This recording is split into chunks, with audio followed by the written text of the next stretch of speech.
The man, seeing what the girl is doing, urgently shouts for her not to erase it, as it represents the fruit of a lifetime of research. But then she stops. Something catches her attention.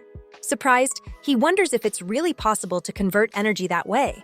It is then revealed that the girl isn't destroying anything, but has improved her master's research.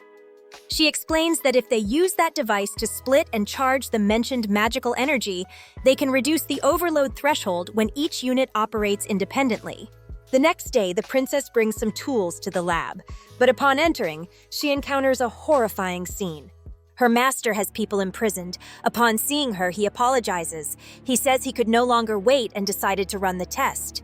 He presses a button and asks her to watch closely. He explains that the gas being released is the chaotic force he had spoken so much about, a substance from the dark sea. He clarifies that it's not ordinary magic, but a fundamental power capable of completely reshaping the essence of life. The only flaw is that it requires vital desire as a catalyst to briefly manifest in this world. That's why he wondered how to stabilize the chaotic force to make it usable. And that was precisely the goal of his 60 years of research. The machine begins to operate, and dark gears emerge from it. The man grabs one with his hands, impressed, and says that the princess's invention is incredible. He declares that she has solved a crucial problem. Even though it's just a prototype, he says his master can clearly feel the power it holds. Then it's revealed that the master was inside his body. Inside him, the dark being analyzes the gear and concludes that its purity reaches 60%. At the same time, the man hosting it begins to scream in pain. His face distorts, transforming under the energy's effect. Finally, he asks the princess if she can see the results of her invention. He adds that if they continue working together and generating the chaotic force, humanity can break the limits of life and evolve into a superior form. He also states that the kingdom of Aristotle will become the most powerful existence, capable of unifying the entire continent of heroes. The princess, upon hearing him, responds that she understands and will continue the research. Some time passes.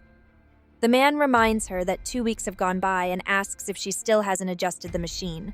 She admits that reaching 80% purification is difficult, but believes it's possible. She then presses the button, and more dark gears are generated, this time accompanied by electricity. As soon as the dark being grabs one to test it, he feels immense power. But something changes. Suddenly, he asks how she managed to invert the direction of the chaotic force.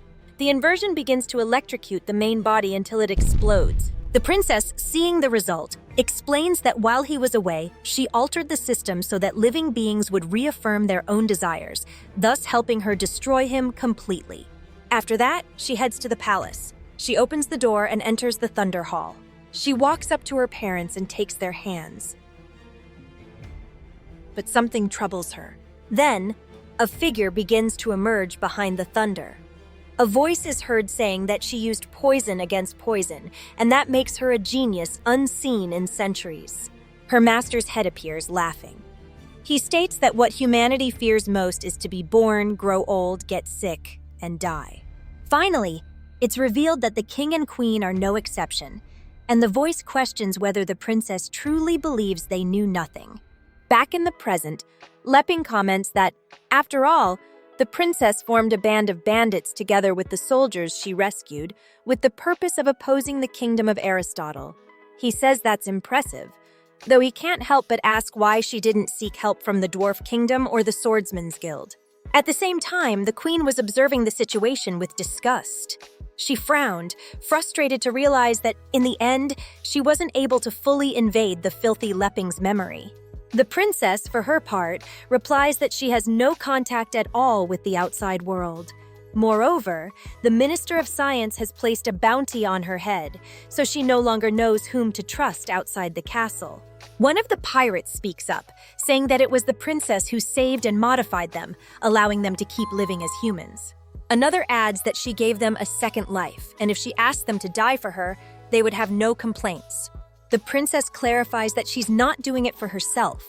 If they let the Minister of Science continue with his plans, everyone in the castle will end up as sacrifices to the Dark Sea.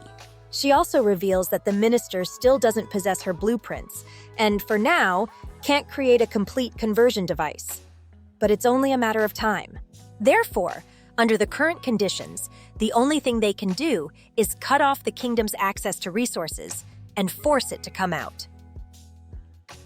Many thanks to the channel members, Raphaeltron, Sweetie, and Ankit Gameplay for their valuable support to this project.